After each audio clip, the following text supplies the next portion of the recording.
И только наступил на ниточку, оттуда как черт из табакерки вылетает паук с криками вместо лап.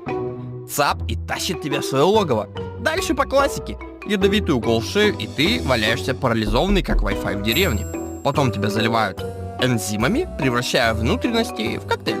И аккуратненько высасывают через трубочку. Все без сахара, без глютена. Натуральный ужас. Матрешки РП такие твари только в лесах. Залетай на 20-й сервер. Саня Вантус. Подпишись, Саня расскажет.